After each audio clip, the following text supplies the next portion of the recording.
You wake before the alarm, not fully asleep and not fully awake, and there is that familiar haze waiting for you. Your eyes open, but your thoughts do not arrive with them. The room feels slightly unreal, as if you are watching your morning from a short distance away. You know who you are, you know what day it is, but it takes effort to gather these facts. Even sitting up feels like a negotiation. Somewhere in your chest or behind your eyes, there is a heaviness that coffee will later try and fail to chase away. You stand at the sink or in the shower, moving on habit alone. It's wondering how it is possible to feel tired before the day has even begun. You tell yourself it is just another rough night, just stress, just life. You tell yourself this because it sounds reasonable, because it feels safer than asking deeper questions. Most people who experience this learn to dismiss it quickly. They learn to label it and move on. Stress is a convenient explanation because it does not require curiosity. It does not ask anything of you except endurance. When the mind feels slow and cloudy, when words come out wrong or thoughts refuse to line up, stress seems like the obvious culprit. After all, responsibilities accumulate. Work demands attention. Relationships require energy. The world rarely slows down to match the pace of the body. So the fog becomes another background feature of adulthood, like stiff joints in the morning or an ache that shows up when the weather changes.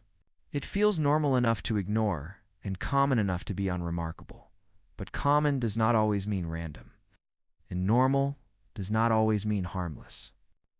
When the mind wakes up dulled and unfocused, the body is not rolling dice.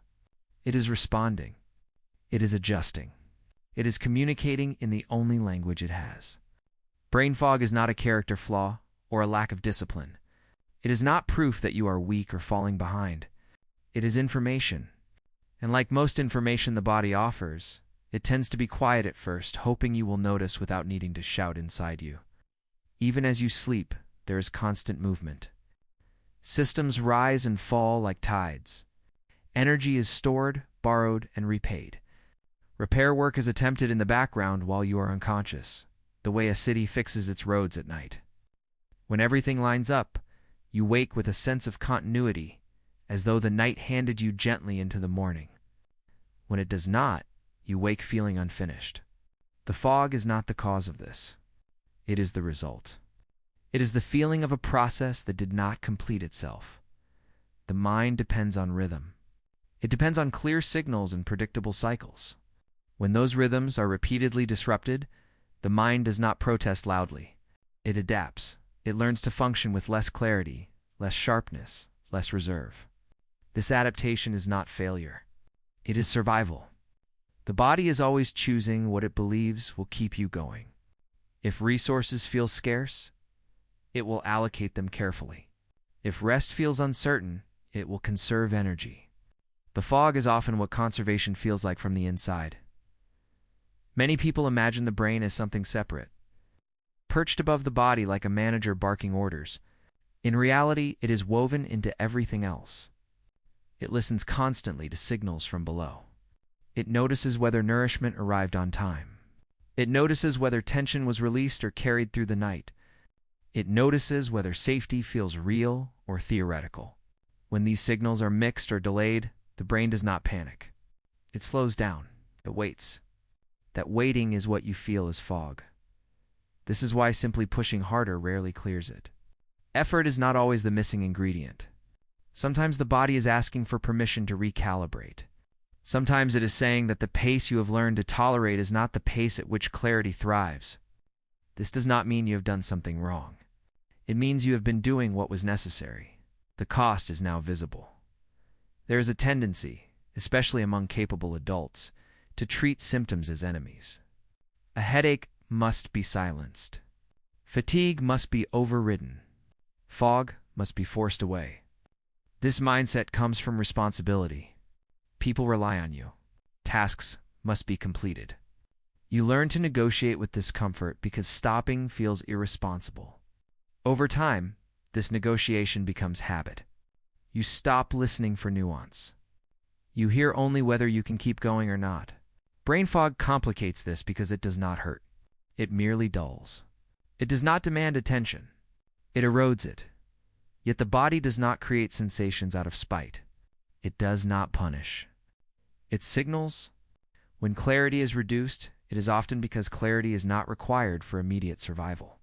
The body prioritizes what it believes matters most in that moment. This is a humbling thought, but also a comforting one. It means the fog is not an error. It is a strategy. Understanding this changes the conversation you have with yourself. Instead of asking how to get rid of the fog, you begin to ask what the fog is protecting. Instead of treating your morning haze as an obstacle, you begin to treat it as a message delivered gently, again and again, hoping one day you will slow down enough to receive it. This is not about blame. It is about relationship. As people move past early adulthood, the margin for constant strain narrows. The body becomes less interested in short-term victories and more interested in long-term balance. What you could once push through without consequence now leaves a residue. That residue accumulates quietly until one morning you notice that your thoughts no longer spring forward the way they used to. This is not decline in the dramatic sense. It is refinement. The body is adjusting its expectations, asking for a different kind of cooperation. Listening does not mean stopping your life or withdrawing from responsibility. It means changing the quality of attention you bring to yourself. When you wake in fog, notice the urge to judge it. Notice how quickly the mind wants to label it as weakness or inconvenience. Then let that judgment pass. The fog does not need to be fought to be understood. It needs space. Often, when people begin to listen, they discover that the fog has texture. Some mornings it feels heavy and thick. Other mornings it feels thin, like mist that burns off slowly. These differences matter. They tell a story about the night before, about the days leading up to it, about patterns that repeat quietly. The body is remarkably consistent once you learn its language. There is relief in realizing that nothing is broken. The mind is not slipping away. The body is not betraying you. It is responding intelligently to the conditions it has been given.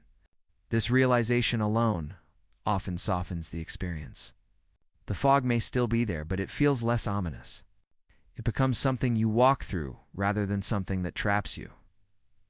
Over time, this perspective changes how you move through your days. You stop demanding constant sharpness from yourself.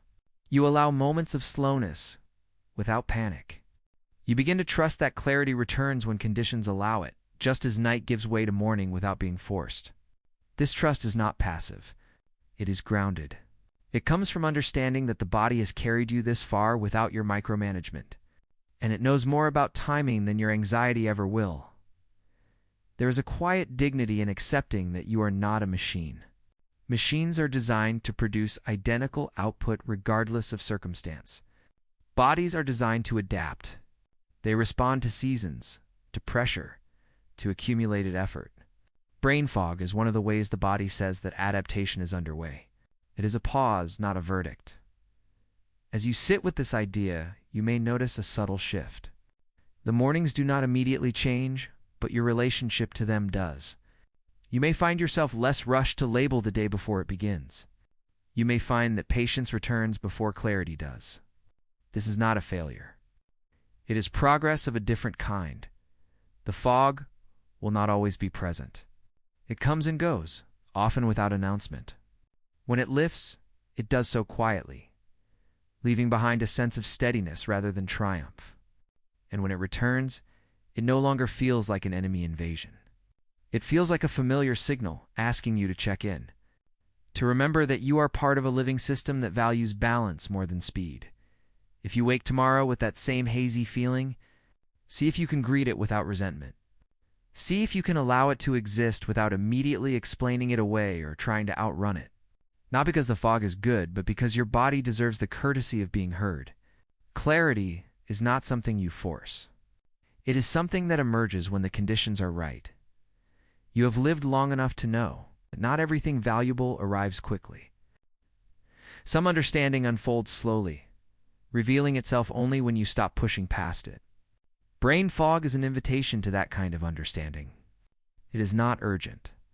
It does not demand action. It asks for attention and for trust. The body has been with you through every responsibility you have carried. Every night you stayed awake longer than you should have. Every morning you asked yourself to function anyway. It is not suddenly turning against you. It is adjusting its pace, inviting you to adjust yours.